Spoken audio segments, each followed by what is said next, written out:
sometimes a parent might get to know, obviously they know the children so well, but then I wonder sometimes they don't have that confidence, right? To perhaps go to the schools or to go to other professionals and explain, this is what my child needs at this moment, because they are so tuned into the children. So I'm wondering, and especially thinking about parents who are just starting in this journey, and from your own personal experience, I wonder what advice will you give parents to navigate the education system and ensure that their children are getting the right support and that the parents themselves can find their voice? Hmm. Absolutely. I mean, I'm obviously based in the UK, and we have an education system that isn't always regarded as one that is a right fit for our neurodivergent children. Um, I'll come on to that in a moment a little bit more, but I think any parent listening, I think it's not easy. It's not an easy process in terms of just you having to process the information that something is different about your child, because in society we have placed the word difference with deficit and difference with problem, or difference with we need to fix them and make them more neurotypical to comply and to fit in. Mhm. Um, and as a parent, you go through such a range of emotions. I mean, just thinking about the ones that I've been through, and you kind of go through them and then it's okay. And then you go through them again and they might be a little bit bigger, or you then find another, something else crops up and it really gets to you. But it sounds really strong, but even the emotion and the feeling of bereavement and grief, social media is a wonderful thing. You and I have connected on social media. People are growing their businesses on social media. I've connected with like-minded people on social media. But what it does is show everybody's best life. Mm. And when your life is not reflective of the life that you thought you were going to have because your child has these differences and these struggles, it can be a process of grief, because you have, as I did, and it's not Mhm. talking about somebody else's view, because this is my view, and certainly one that I have heard from other parents too, and other parents that I've spoken to and have connected with.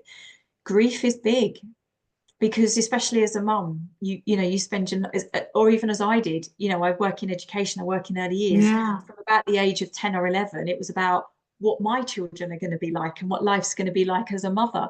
So you're growing the baby inside you, and then things happen and you start to notice these differences in their play, in their behavior, in their reactions and responses to situations, and quickly you realize that things aren't going to be the same. Mm. um the even down to things like the sleepovers, or being invited to the parties, or Yeah. great events you want to have, but your child's not going to be able to cope with those big social events. Your child, still there's only certain restaurants that we can go to with our children, because they have a really limited diet. So Mm. all these experiences of children going to different things, maybe even going to different countries on holidays, and we still have to take lots of food with us because the children won't eat unless there's Mm. chips or Yeah. pizza.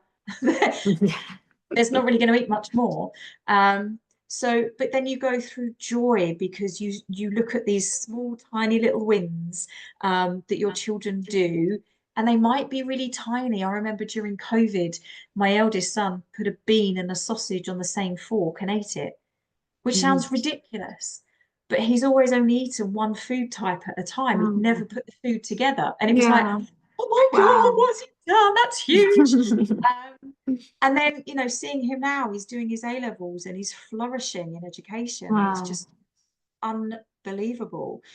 Um, so it's joy, it's anxiety, but it's also loneliness and Loneliness. Mm. isolation, Mm. because we've been out and about, and the public are judging and criticizing you because your child's having a meltdown, and because they can't see their Mhm. differences, their neurotype, they They're just quick think to you're a judge. poor Mm. parent. Absolutely. And you get the eye roll and oh, just say no, just, why are you, and family Yeah. members too have kind of made comments, and close friends have made comments and things. So it's really, really tricky.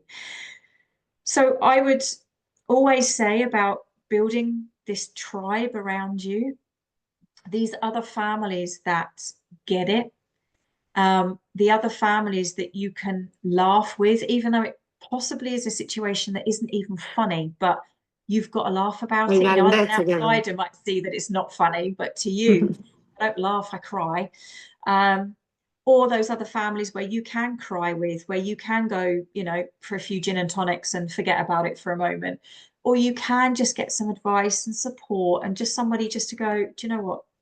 It's going to be all right. It's going to be okay. You will come out the other side. It feels hard right now, but you will come out the other side, and your child will achieve and will succeed. That might look a little bit different, but they'll get there. They'll get there in the end. Neurodivergent, divergent is a different pathway. They all get there in the end. But in terms of education, it is finding your tribe to give you that boost of energy and confidence to keep going, because it's exhausting. But also know that your child has the right to an education. If we're looking at the UN Convention on the Rights of the Child, that you know, child has the right to an Access to education. Your child has the right to play. Your child has the right to an identity. So if education settings, if schools are putting in programs or supports that are there to get the child to be more neurotypical, or to get the child to comply, to sit down and listen and, you know, fingers on lips, cross-legged on the carpet. Well, if you've got a child with ADHD, that's nigh on impossible to do. But actually, if you give me a bouncy ball to bounce up and down as I'm sat on it at the back of the carpet, or if you allow me to pace up and down the back of the carpet, or maybe just stand up and hold a fidget and move a little bit so I can get that proprioceptive input, so I can regulate, I can tune into what you're saying on the carpet. I just need you to be a bit flexible with me. And just thinking about, you know, the meetings that you have and the goals and the targets that are set. Again, just make sure that those goals and targets are not there to rid your child of who they are. But it takes a while. It does take a while, because you will get pushback, but know that you are the person that knows your child best, and they need you to advocate, to speak up, to support them. But reach out to other parents, other families, online support services. I know for me, my local National Autistic Society was a great support for us right at the beginning. They did put on coffee mornings, and even just following them on Facebook and things, you'd hear other stories and you'd kind of go, oh, okay, it's not just me then. Phew, all right. You know, yeah, other people are going through this too. So reach out for help, and don't be afraid to ask for help either, because it's tough. Yeah, I completely agree with the isolation and how important it is to find your tribe. And we're all social, right? It's so important to try and find someone you can rely on them and share that journey, which is going to look completely different for everyone. But it's important knowing that, you know, everyone is going through a different journey. And also, like what you were saying about, it's almost like trusting your instinct and ensuring that, yes, I'm the person that I'm advocating for my child.